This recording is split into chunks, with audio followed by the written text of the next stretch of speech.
আসসালামু আলাইকুম বন্ধুরা, কেমন আছেন সবাই? আশা করি ভালো আছেন। আমি হারুন বিন জলিল, কৃষকের স্বপ্ন চ্যানেলের পক্ষ থেকে আপনাদেরকে জানাই অভিনন্দন। হ্যালো বন্ধুরা, আগাম বেগুন চাষের একটি নতুন ভিডিও নিয়ে আপনাদের মাঝে চলে এসেছি। এখন স্ক্রিনে যে জমিটি দেখতে পাচ্ছেন, এই জমিতে বেগুনের চারাগুলো রোপণ করা হয়েছে 15 দিন হলো।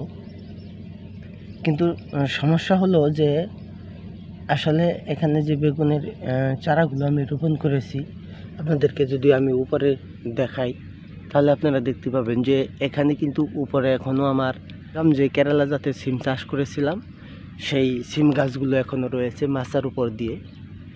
গাছে প্রচুর পরিমাণে সিমও রয়েছে, এখনও যথেষ্ট পরিমাণে সিম রয়েছে, কিন্তু সিমের বাজার মূল্য খুবই খারাপ।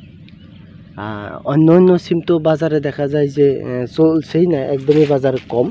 আর কেরালার সিমটা এখন বর্তমানে খাচ্ছে না। আমি যে শেষ পর্যন্ত সিমগুলো বিক্রি করছি সেগুলো বিক্রি করে দিয়েছি গরুর খামারে। মূলত শেষমেশ যে সিমগুলো বিক্রি করে দিয়েছি সেগুলো হচ্ছে 150 টাকা মন। সেই হিসাব করে এখন দেখা যায় যে সিম যে আমরা উঠাতে যাই, এই সিমগুলো উঠাতে গেলে দেখা যায় যে উঠানের যে খরচ সেটাই উঠে না। সেই কারণেই গাছে প্রচুর পরিমাণ সিম থাকা সত্ত্বেও আমরা সিম উঠাচ্ছি না।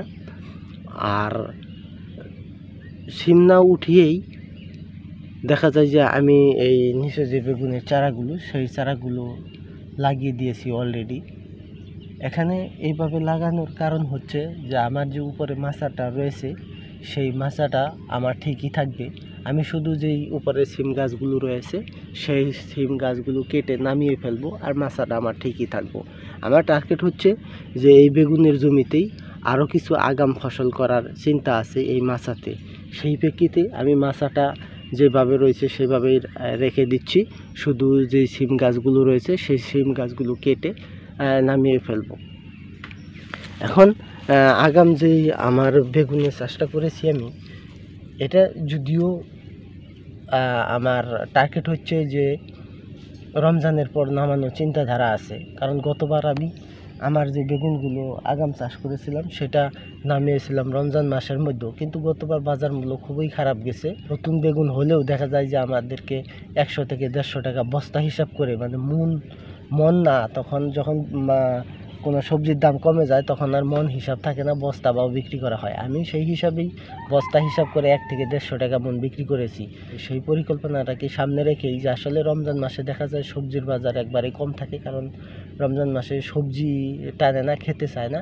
সেই টার্গেট করেই আমি চাচ্ছি যে রোজার পর পরে কীভাবে, রমজানের পর পরে কীভাবে আমার এই নতুন বেগুনটা নামানো যায় সেটাই আমি চিন্তা করছি। কারণ গতবার তো রমজান মাসের মধ্যে বেগুন নামিয়ে বাজার পাইনি। আর রমজান মাস চলে যাওয়ার পরেই, মানে রমজান মাস শেষের সপ্তাহ থাকাকালীন থেকে বাজার মূল্য অনেকটা চড়াও গেছে। তারপর শেষ পর্যন্ত প্রচুর পরিমাণে দাম গেছে, 3000-3200 টাকার মনের মতো এই কালো যে লম্বা জাতের বেগুন সেটা বাজার মূল্য গেছে। সেইটাইকে পরিকল্পনা করেই আমার এই চাষ এইবার আশা করছি যে আল্লাহর রহমতে রমজান মাসের পরের দিক দিয়ে আমার এই বেগুনগুলো নামানোর চিন্তা ভাবনা রয়েছে। যদিও আমার এই গাছের বয়স এখন 15 দিন রয়েছে, আর এই চারাগুলো আমি পলিথিনে করিনি। সেই হিসাব করেই যেহেতু উপরে ছায়া রয়েছে, ছায়া থাকাকালীনই আমি চারাগুলো লাগিয়ে দিয়েছি।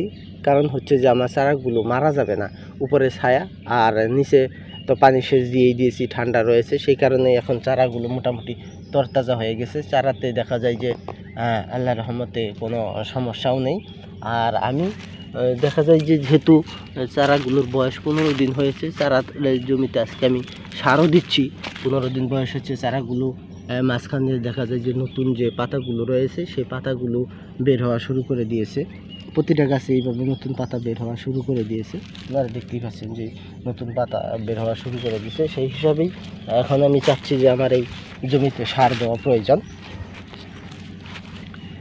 আর আমি আজকে যেই জমিতে সারগুলো দিচ্ছি সেটি হচ্ছে যে এখানে NAC বাংলা TSP আর রয়েছে ইউরিয়া সার, যেটা সাদা সার বলা হয়।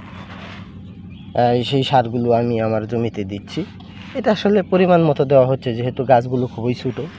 সেই হিসাব করে দেখা যায় যে সারগুলো একটু পরিমাণ করে এই গাছের চারপাশ দিয়ে ছিটিয়ে দেওয়া হচ্ছে। এইভাবে চারপাশ দিয়ে দেওয়া হচ্ছে, কারণ ছোটো গাছগুলোতে দেখা যায় যে আমরা যদি এই গাছের গোড়াতে সারগুলো দিই, তাহলে গাছের গোড়া পচে গাছগুলো নষ্ট হয়ে যায়। সেই জন্য সারগুলো অবশ্যই এইভাবে দেখা যায় যে একটু দূরত্ব অবলম্বন করে তারপরে সারগুলো দিতে হয়। আর এই চারাগুলো আমি আমার জমিতে যেভাবে রোপণ করেছি সেটি হচ্ছে যে এখানে যে লাইন রয়েছে, মানে একটার থেকে আরেকটা লাইনের মধ্যে যে চারা দূরত্বটা, সেটি হচ্ছে লাইন থেকে লাইনের দূরত্ব হচ্ছে 3 হাত। আর এখানে চারা যে রয়েছে, এই চারা থেকে সামনের যে চারার দূরত্ব সেটি হচ্ছে 1.5 হাত। এইভাবে আমি চারাগুলো রোপণ করেছি। অনেকেই আবার দেখা যায় যে বিভিন্ন পদ্ধতি অবলম্বন করে চারা রোপণ করে।